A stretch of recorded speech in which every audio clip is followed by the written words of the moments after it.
మనం చాలా త్యాగ మనుషులముల్లా. యాటకూర రేట్లు పెరిగితే మిల్ మేకర్ వండుకొని ముక్కల కూర లెక్క తింటాం. చికెన్ రేట్లు పెరిగితే పండగ నాడు ఉల్లిగడ్డ కోడిగుడ్లు అనుకుంటాం. ఉల్లిగడ్డ రేట్లు పెరిగితే ఉత్త ఆమ్లెట్ వేసుకొని తింటాం. క్యారెట్ పిరమైతే దొండకాయలు పండు వారితే క్యారెట్ అనుకొని తినొచ్చు. ఇగో ఇట్లా ఎప్పుడు తిండికాడ ఏదో ఒక విధంగా త్యాగం చేస్తూనే ఉంటాం. ప్రపంచంలో తిండిని త్యాగం చేసుకుంటా బతుకుతున్నందుకు పొదుపు తిండి గల వాళ్ళు అని నోబెల్ బహుమతులు మనకే ఇయ్యొచ్చు. కూరగాయల రేట్లు మండబట్టే, పప్పుల ధరలు ఉడకక్కువాయే. హీగేం చేస్తాం? సావుకార్తానికి పోయి ఓ అర్ధ పావో పావు కిలోనో చింతపండు తెచ్చుకొని ఇంత పచ్చి పులుసో లేకుంటే చింతపండు తొక్కో నూరుకుంటాం.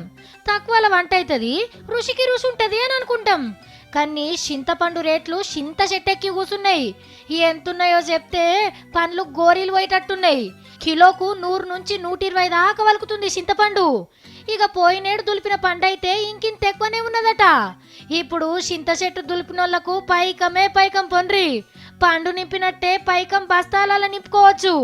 రేపు రేపు 150 దాటి నోటికి దూరం అయ్యేటట్టే కొడుతుంది. మరి ఇట్లా ఎందుకైందంటే 2 ఏళ్ల బట్టి ఆనలే వడకపాయే. చింతలు పూత ఊసింది లేదు, కాత కాసింది లేదు. బావుల పొంటేడనని ఇంత కాస్తే అది ఆ బావి మీద వాళ్ళకే సరిపోతలేదు. ఇక బయటికి ఎవరు అమ్ముతారు? ఆఖరికి చింతపండును కూడా బయటి రాష్ట్రాల నుంచో బయటి దేశాల నుంచో తెప్పించుకునే కథ అయ్యేటట్టుంది.